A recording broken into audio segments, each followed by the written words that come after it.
સાંભળી લેજો, આ આપણી આખરી ચૂંટણી હોઈ શકે. દમણ દીવની આ છેલ્લી ચૂંટણી બની જશે, એટલું તમે લોકો યાદ રાખજો. બીજું કે ડરી ડરીને ગભરાઈને જીવવા કરતા મરી જાય બધા, લડી લડીને તે ચાલે. કેમ કે તમને જે આજે ડરાવી રહ્યા છે, જે વાતને લઈને તમને ડર છે, એ ડર કાયમ રહેશે. આજે તમને આ વાત લઈને ડરાવશે, કાલે એ જ વાત લઈને બીજી વાત માટે ડરાવશે. આજે તમને કહેવાય રહ્યું છે કે તમારી રૂમો તોડી દેવામાં આવશે, તમારા કામ ધંધા છીનવી લેવામાં આવશે, તમને નોકરીથી કાઢી મૂકવામાં આવશે, તમને ફલાણું કરાવી દેવામાં આવશે, તમને ઢીકણું કરાવી દેવામાં આવશે. તો શું તમારો ડર ખતમ થઈ જવાનો? કાલે બીજી વાત માટે કે આજે તમે એમપીમાં જો ઉમેશને મદદ કરે કે ભાજપની વિરોધ કરે તો તમારો ઘર તોડી દેશું, અમે આ મકાન તોડી દેશું, તમારા ધંધા તોડી દેશું, આ કરી નાખશું. તો પછી બીજા વખતે પાછું બીજી વાત લઈને કે ભાઈ તમે આમ કર્યું તો પછી તમારા ઘર તોડી દેશો, મકાન તોડી દેશો, તમારી રૂમ તોડી દેશો, તમારા જોબમાંથી કાઢી મુકાવશો. ક્યાં સુધી ડરવાના ભાઈ? મેં લાઈવ હું કામ કરાયું, મને પહેલે જ વિશ્વાસ હતો કે આ ડરેલી ગભરેલી આ જનતા બહાર નીકળવાની જ નથી.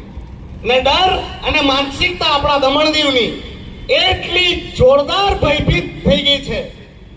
એક તો પોર્તુગાલીઓનું 450 વર્ષોનું શાસન, તેની જે માનસિકતા આપણે ગુલામીની છે, એ ગુલામીની માનસિકતા હજુ આપણામાંથી નીકળી નથી.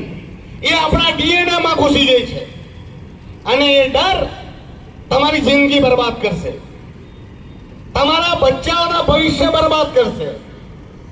આ લાઈવ દીવના લોકો સાંભળી લે કે આ ડર તમારી જિંદગી બરબાદ કરી દેશે. એટલું યાદ રાખજો. ડરના માહોલથી બહાર નીકળો. શું કરી લેવાના? વધારે શું કરી લેશે? મારી નાખશે? અરે આપણામાં મોટા ભાગના લોકો આસ્તિક છે. બની શકે કોઈ ભગવાન રામમાં, કૃષ્ણમાં કે અન્ય ભગવાનમાં વીટી પડતા હશે, કોઈ જીસસમાં, કોઈ મોહમ્મદ પૈગંબરજીમાં, કોઈ ગુરુ નાનકજીમાં, પણ બધા વિશ્વાસ તો રાખે ને. બધી જગ્યાએ સાફ સાફ લખેલું છે, આપણી ગીતામાં બી લખેલું છે કે મોત તો એક દિવસ આવવાની જ. તમારા ભાગ્યમાં જે થવાનું તે થઈને રહેવાનું જ. ખારીથીને કોઈ બદલી શકે તો તમારા કર્મ. જો ભાગ્યમાં થવાનું હોય ને મોત નિશ્ચિત જ હોય તો ડર શાનો? બધા કે ઉમેશ બોલ્યા કરે પ્રશાસનના વિરુદ્ધ, ઉમેશને કઈ નહીં થાય. અરે મારા તો ભાઈ હાથ પગથી લઈને આજથી થોડો લડું છું. હું તો 15 વર્ષનો હતો ત્યારથી આ લડાઈ લડતો હતો. મારા હાથ પગ ભાંગ્યા 3 વાર એટેક થયા. બાકી વાત નહીં ત્યારથી આ કાકો આવ્યો ત્યારથી. એમ કે કાકા આ તો ઉમેશ મળી જાય. અરે મને તો બરબાદ કરી નાખ્યો. મારી સ્કૂલની ગ્રાન્ટ સાફ કેન્સલ.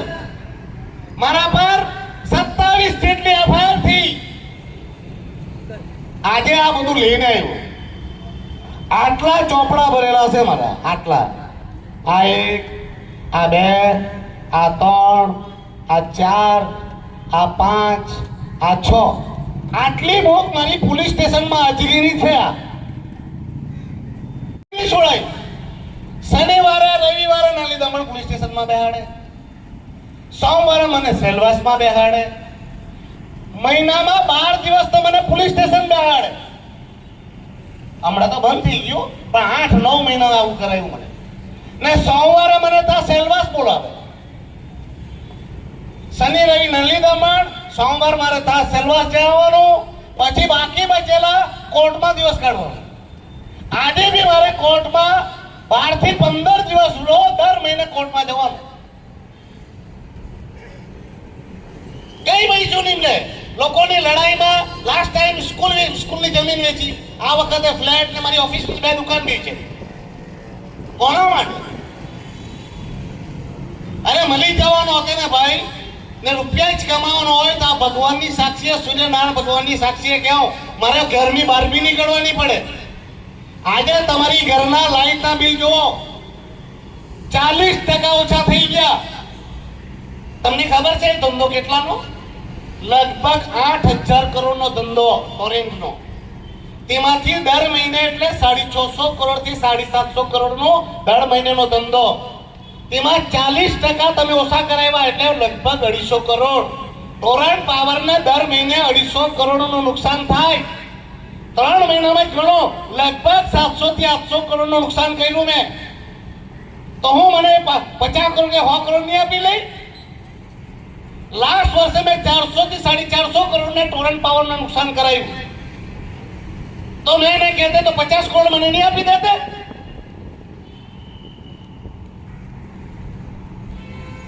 ઉમેશ ફરી જાય. કયા ભાઈ ફરી ગયો? કયો ફરી જાય? તો તમે શું કરે ભાઈ? આ મારી બી આખરી જ લડાઈ સમજી લો. કેમ કે આટલા દુઃખ, આટલા તકલીફ, આટલી પીડા આપવા છતાં જો માણસ નહીં સુધરે તો તમારે કોઈ ભગવાન બી બચાવી નહીં શકે.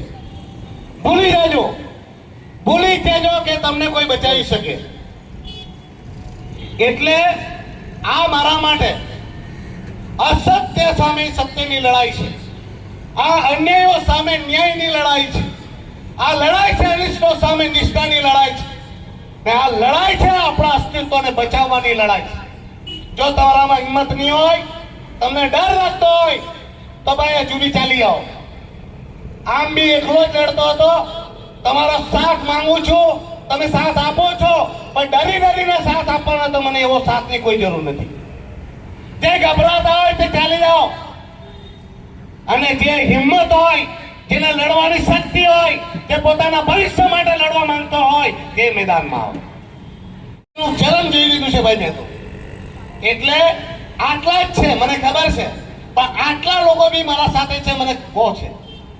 મને ખબર છે કે આટલા લોકો પોતાના જીવને જોખમમાં મૂકીને, પોતાના ભવિષ્યને ખતરામાં મૂકીને તમે આવેલા છે.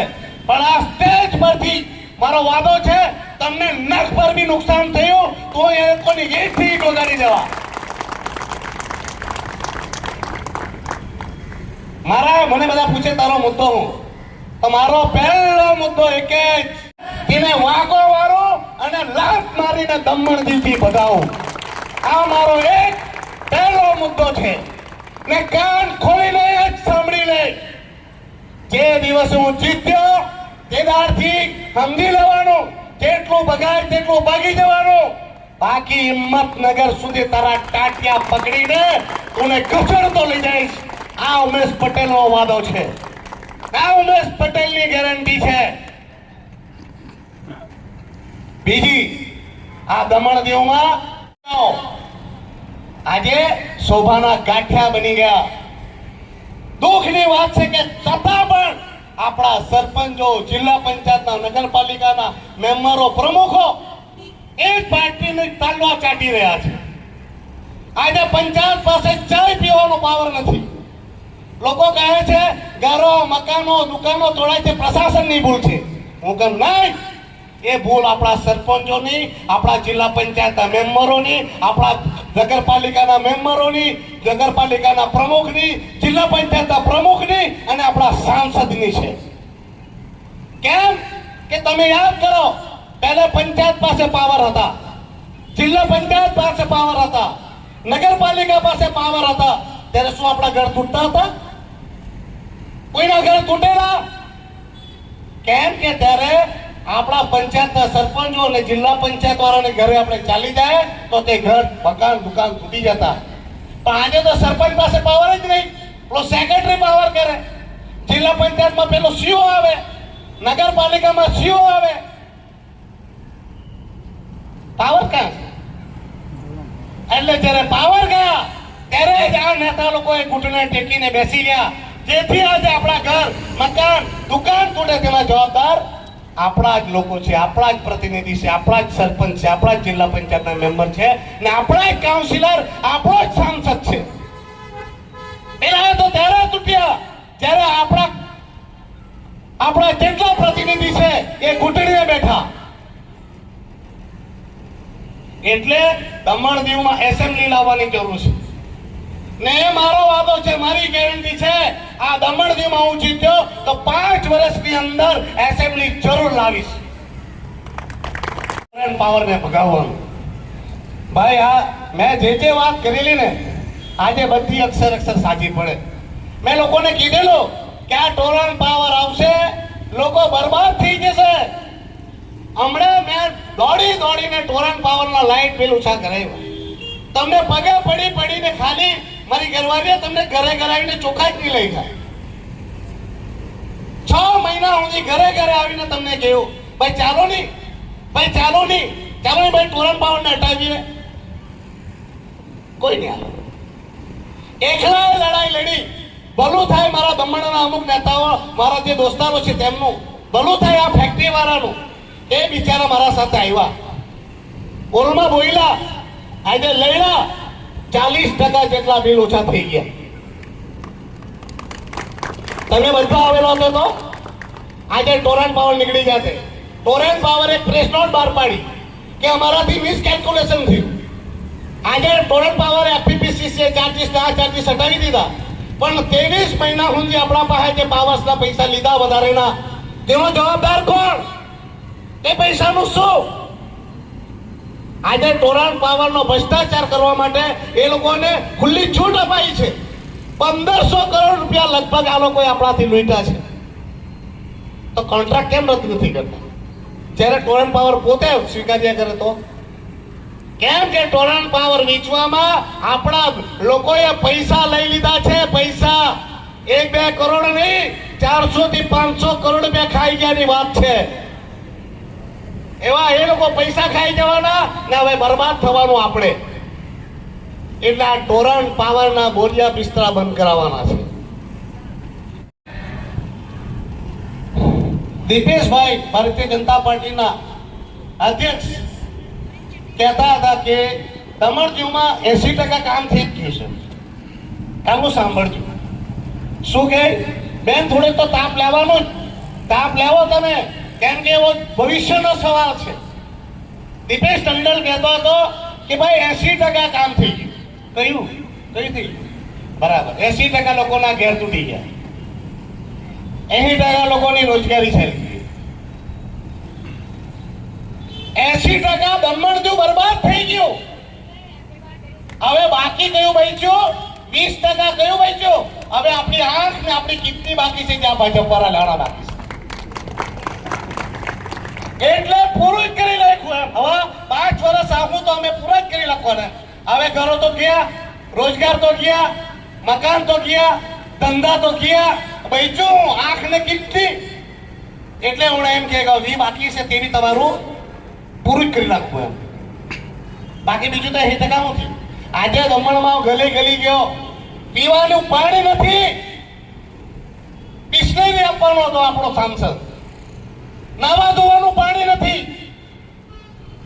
આજે મેં મીઠાવાડમાં જોયું, 3 મીઠાવાડમાં, અરે ઘરના મકાનની દિવાલ નથી, પતરા, આપણા સિમેન્ટના પતરાથી બિચારાઓએ ઝોપડા બનાવેલા. આજે દમણ આટલો એમ કે પાછો રાયના લાલુભાઈ ના શબ્દ, રાયના દાણા જેટલું દમણ એને ઓળખતો. તને રાયના દાણા જેટલું દમણનું બે ડેવલપમેન્ટ નહીં થયું લાલુભાઈ? તું જ તો કે રાયના દાણા જેટલું, તો રાયના દાણાનું બી તારાથી ડેવલપમેન્ટ નહીં થાય. આજે લોકોને આઝાદીના આટલા વર્ષે પાણીની તકલીફ, લોકોને મકાનના દિવાલ નહીં મળે. એક બાજુ મોદીજી કહે સર કો છત, कहाँ है जल? हर नल में जल, हर घर जल, कहाँ है जल? તમે સમાપ્ત કરી દીધું છે. હજુ બી હોશમાં આવો તમે લોકો. કયા વિકાસની વાત કરે? કયો વિકાસ? આજે લોકોના ઘરો, દુકાનો, મકાનો તોડવા એ વિકાસ? લોકોના લારી ગલ્લા ઉઠાડવાના એ વિકાસ? ઘર મકાનના વેરા વધારી દેવાના એ વિકાસ? સરકારી કર્મચારીઓને વર્ષો સુધી કામ કરાવીને નોકરીથી કાઢી મુકાવવાના એ વિકાસ? કયો વિકાસ? આજે દીવમાં જાઓ, દમણમાં જાઓ, ગલી મોહલ્લાના રસ્તા વર્ષોથી ખોદી મૂકેલા છે. કયો વિકાસ? આજે આ તમારા રોડોના કોન્ટ્રાક્ટર, જો કે આપણા દમણના તો છે જ નહીં, ગુજરાતના જ છે. રોડ કેમ નહીં બને ખબર તમને? લોકોને પૂરા કેમ નહીં થાય? કોઈ પૂછ્યું? એ તો ટાઈમ હોય 3 મહિના, 6 મહિના, 9 મહિનામાં રોડ પૂરા કરવાના. આપણા કેમ નહીં પૂરા થાય? તમને ખબર છે? કેમ કે કોન્ટ્રાક્ટરોને પૈસા જ નહીં આપે. અરે કઈ કેટલા કોન્ટ્રાક્ટરો તો કોર્ટમાં કેસ કર્યો તો કલેક્ટરની ઓફિસ સીઝ કરવાનો ઓર્ડર આવ્યો. કઈ કેટલા તો આ PWD ની ઓફિસના ફર્નિચર ઉચકી લઈ ગયા. ખબર તમને? પૂછો જઈને. હમણાં કોન્ટ્રાક્ટર આમરણો ભૂખ હડતાલ પર ઉતરેલો જિલ્લા પંચાયત પર, ત્યારે તેને પૈસા આપ્યા તો રોડ પૂરા નથી થાય. આપણા ફંડોના રૂપિયા સાફ ખાઈ ગયા. પણ વાદો છે મારો, હું ચૂંટાઈશ એને હિંમતનગર થી પાછો લાવીને જેટલું ખાધું છે ને એના ગળામાં હાથ કાઢીને એના આતેડામાંથી કાઢીને બહાર કાઢીશ. એને કહી દેજે કે દીકરા તું જે પાછામાં લખવાની વાત કર્યા કરે કરી લે. ઉમેશ પટેલ તારા બાપથી બી ડરતો નથી. અરે તમને ખબર નહીં હશે, હમણાં એક ભાઈને બિચારાને પાસામાં નાખ્યું ને તેમાં મારું નામ લખી મોકલ્યું નીચે. એટલે ફાઇલ તો ઉમેશની હતી, પાસામાં તો ઉમેશને નાખવાના આવતા, પણ દીકરાઓથી ગલતીથી મારું નામ કાઢવાનું રહી ગયું. કોની? આ ઉમેશની. પણ એની આ બધી ફાઇલ મેં તૈયાર કરેલી છે. દીકરા સત્તા બદલાવા લે તને તો હોદીને મેં દમણમાં લાવું. તું તો નાહીને થાકી જાય. પણ આ બધી ફાઇલ મેં તૈયાર કરેલી છે એની તો. તાપ તો લાગે ભાઈ. મેં બી આખા જિંદગીના 30 વર્ષ આપ્યા છે તમને બધાને. આજે આરો પાણી આપવાનું તો ભાઈ પાછા એમ કે દીપેશ એમ કે લાઈટના બિલ તો એમ કે લાલુભાઈ ઓછા કરાવ્યા. લાલુભાઈને પૂછો ને JERC નો મતલબ કાંઈ? લાલુભાઈ જો આ JERC નો મતલબ અહીંયા આવીને ખાલી લખેલું વાંચી જાય તો સારો રાજનીતિ છોડી મૂકી જા.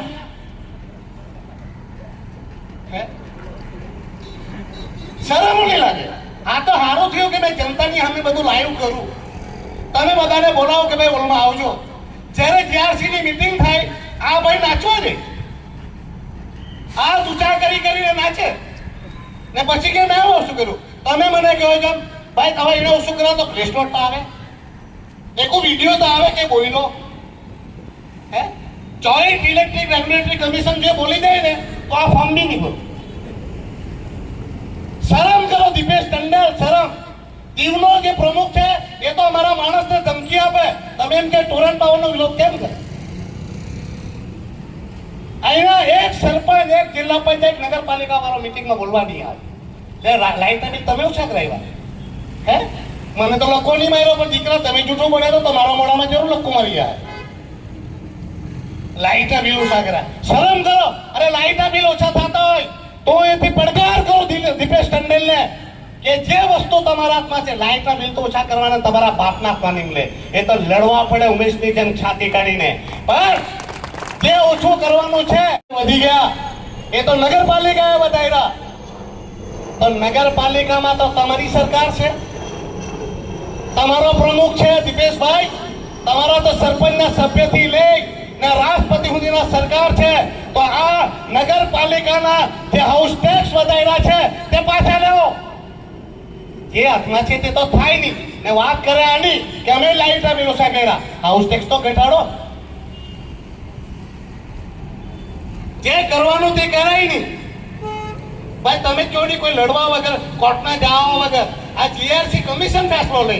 JRC કમિશનમાં એવું આવે ને તો લાઈટના બિલ એવડો ઓછા કરી નાખે. પેલો આપણામાં કહીને પેલો 2 બલ્લી નીચે કૂતરો ચાલે.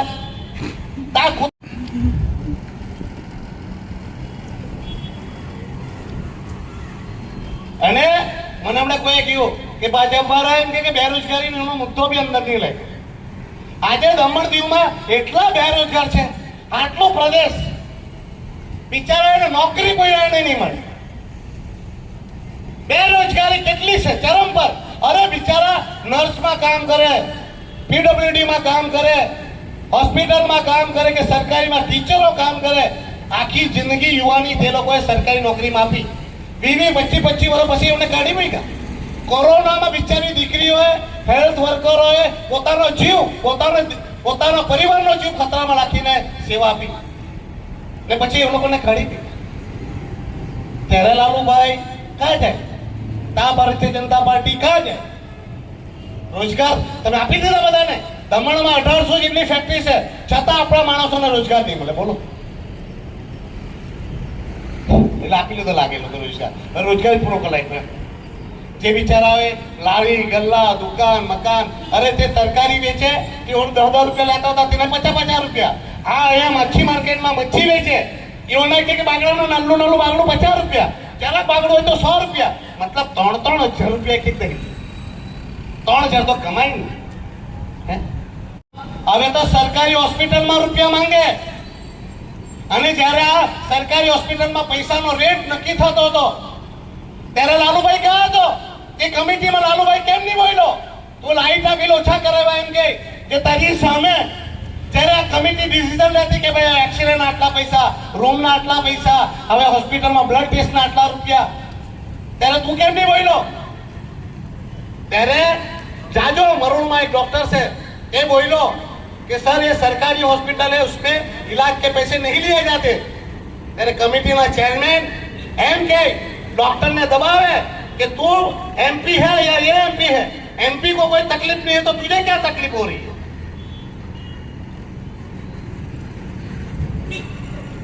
આપણા દમણમાં આપણે તો બધા ઝેરમાં જીવ્યા કરીએ. આખો આજે માછીવાડમાં ને આમાં ને તેમાં ને આપણા ઘરની ગટરનું પાણી નહીં નીકળવા દે. કેમ?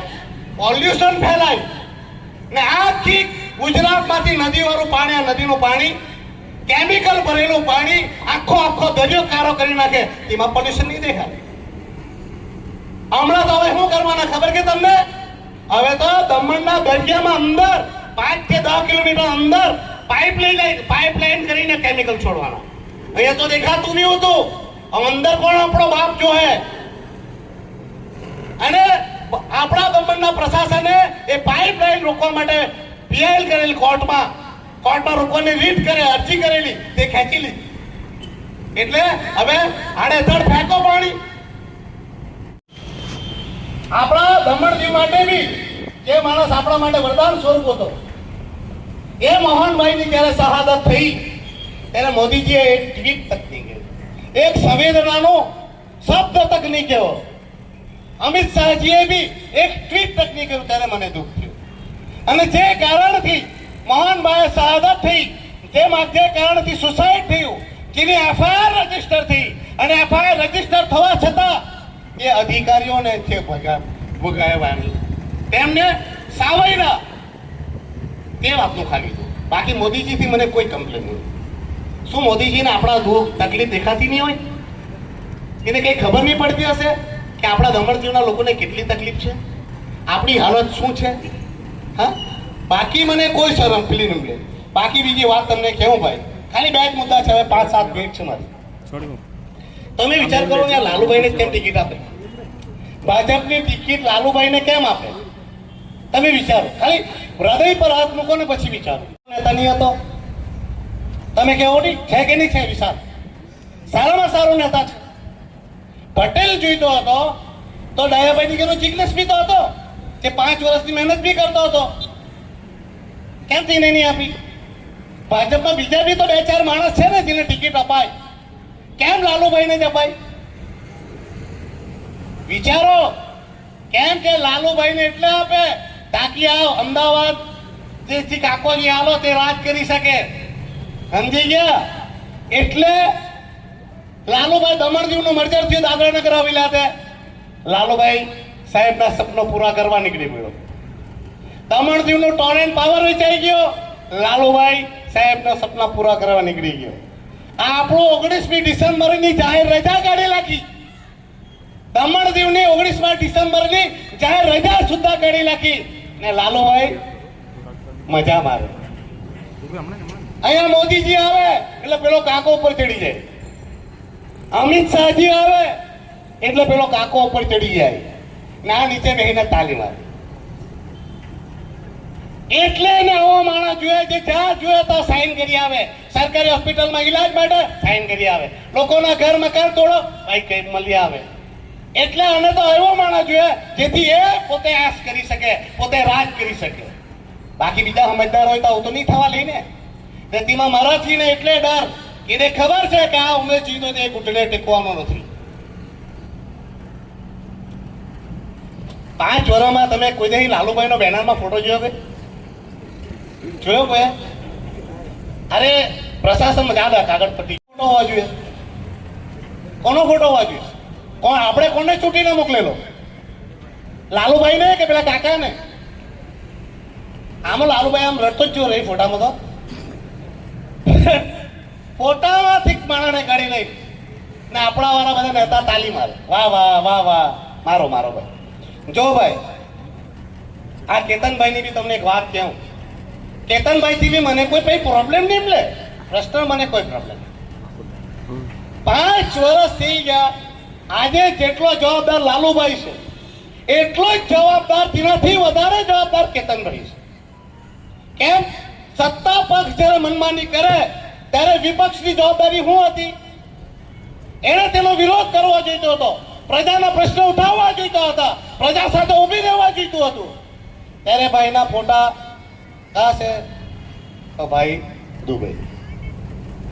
આપને છોડીને એ ભાઈ દુબઈ નાખી ગયો, દાભોળ છોડીને સોમનાથ બોર્ડર પર નાખી ગયો. હવે પાછા એને લાવીએ તો 5 વર્ષમાં પાછો કાર આવી જાય આપને કઈ ખબર? જનતાને જરા દુઃખ આવે, તકલીફ આવે, તેના માટે લડવાનું આવે, જનતા સાથે ઉભી રહેવાનું આવે ત્યારે ભાઈ નાખી જાય.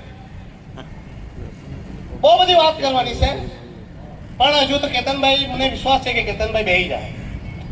કેમ કે કેતનભાઈ બી આ લોકોની ભાવનાઓ સમજવાની છે. કેમ કે આ વખતે લોકો પરિવર્તન ચાહે છે.